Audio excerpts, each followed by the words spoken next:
Are we living within a vast deception? Neville Goddard challenges our existential beliefs, declaring materialism as the greatest deception. Discover how this moment could be your only truth and deliverance. For the common person, trapped in the tangible, spirituality seems like absurdity, which clarifies their struggle to align with their inner spirit. This difficulty arises because spiritual truths can only be comprehended through the Spirit. This principle is mirrored in the scriptures of Corinthians, specifically in the first book, chapter 2, verse 14.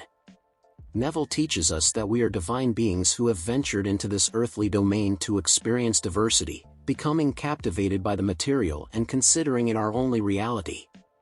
However, by looking beyond this illusion, we free ourselves from its grip and enter into the ultimate moment, the eternal present, where everything that exists around us goes beyond what our physical eyes can see. This moment is defined not by what we see but by how we interpret these sights, as the true power lies with the observer, not the observed. It's Satan, the fallen celestial being. Neville interprets this being not as one who understands situations spiritually but rather reacts to them. Thus, John 1, chapter 5, verse 19, identifies him as the ruler of this realm.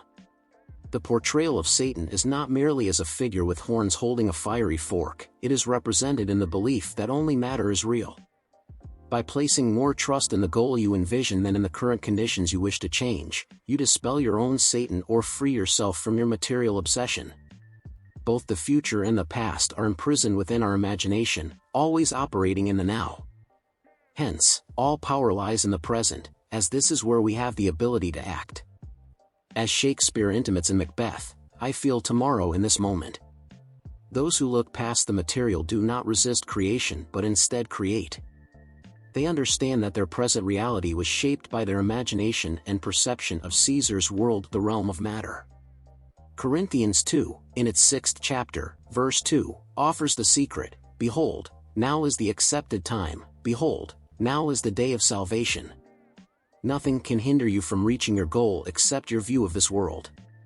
If viewed as the ultimate reality, then you grant Satan power because it is the worship of material things that prevails in this domain.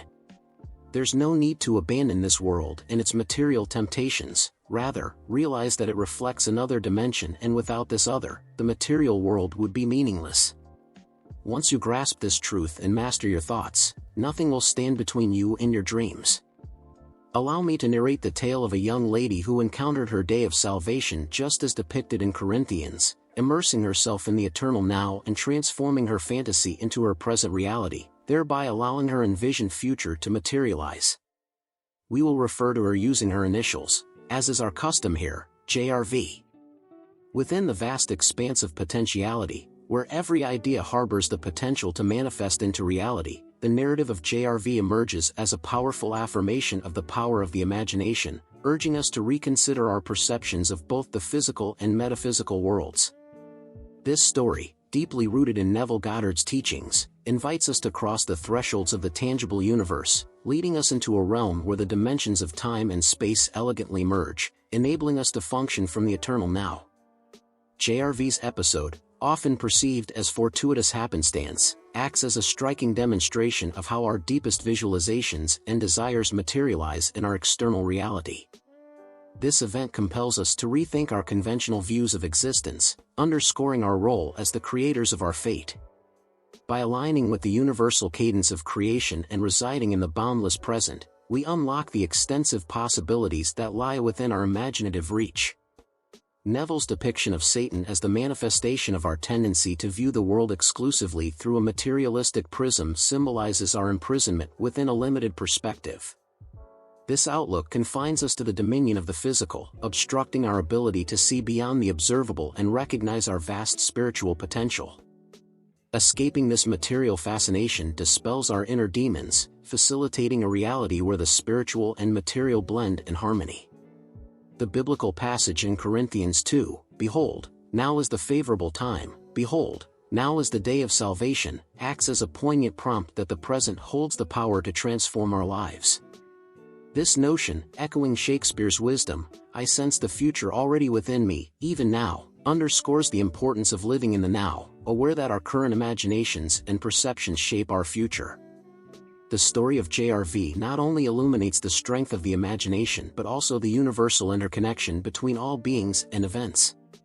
The apparent serendipitous meeting with another individual under similar circumstances underscores the principle that nothing happens by chance and that everything is intricately connected.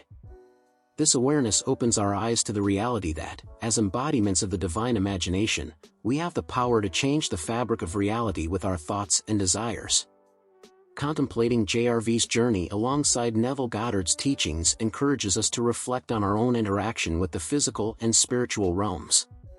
We realize that moving beyond our fixation with the tangible and tapping into the power of our imagination unlocks infinite possibilities for creation and transformation.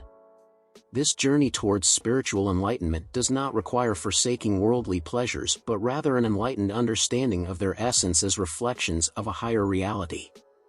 At its core, JRV's story extends an invitation to us all to seize our personal moment of salvation, diving into the perpetual now and utilizing our imaginative power to bring our deepest aspirations and desires into the physical world. Through this practice, we not only alter our personal realities but also aid in the collective awakening of humanity to our profound spiritual nature and creative potential. In an era where the tangible is often heralded as the ultimate reality, Neville Goddard's teachings emerge as a beacon, illuminating the path towards a profound understanding of existence that transcends the material. This narrative, deeply interwoven with the insights of JRV, serves not only as a testament to the boundless capabilities of the human imagination but also as a clarion call to awaken to the profound interconnectedness of all creation. Goddard's philosophy, rooted in the belief that we are divine entities experiencing the physical realm, challenges us to reconsider our allegiance to materialism. He posits that materialism, often celebrated as the pinnacle of achievement, is in fact the greatest deception, a veil that obscures our spiritual essence and potential. By embracing this moment as our sole truth and deliverance, we are invited to shed the constraints of the physical world and step into the boundless realm of possibility that resides within the eternal now. The concept of Satan, as reinterpreted by Goddard, symbolizes not a literal adversary but the personification of our materialistic inclinations. This interpretation underscores the struggle between the spiritual essence of our being and the seductive allure of the material world. By prioritizing our inner visions over our external circumstances, we effectively liberate ourselves from the shackles of material obsession, thus reclaiming our divine heritage. The narrative of JRV is particularly poignant, illustrating the transformative power of living in the present moment. Her journey from envisioning her desires to actualizing them in her reality underscores a fundamental truth: the fabric of our lives is woven not from the threads of our physical experiences but from the quality of our thoughts and imaginations. This realization serves as a powerful reminder that our present imaginations are, in fact, the architects of our future. Moreover, JRV's story illuminates the principle of synchronicity, revealing the intricate web of connections that underpin our existence. Her serendipitous encounter mirrors the universal law that nothing occurs by chance. Every event, every interaction, is imbued with meaning and purpose, reflecting the unerring precision of the cosmic design. Goddard's teachings, as exemplified through JRV's experiences, invite us to explore the depths of our own being and the limitless potential of our imagination. They urge us to transcend the superficial allure of the material world and to recognize the spiritual dimensions that inform and enrich our existence. This journey of awakening does not entail renouncing the joys of the physical world but rather understanding them as manifestations of a higher, spiritual reality. The essence of this narrative extends a profound invitation to each of us to embrace our moment of salvation by immersing ourselves in the eternal now, harnessing the power of our imagination to manifest our deepest desires and aspirations. In doing so, we not only transform our individual realities but also contribute to the collective evolution of humanity, awakening to our shared spiritual essence and creative potential. As we reflect on the teachings of Neville Goddard and the journey of JRV, we are reminded of the transformative power of the present moment and the boundless possibilities that await us when we choose to live from a place of spiritual awareness and imagination. This narrative encourages us to view our lives through a lens of infinite potential, recognizing that we are co-creators of our reality, empowered to shape our destiny through the power of our thoughts and beliefs.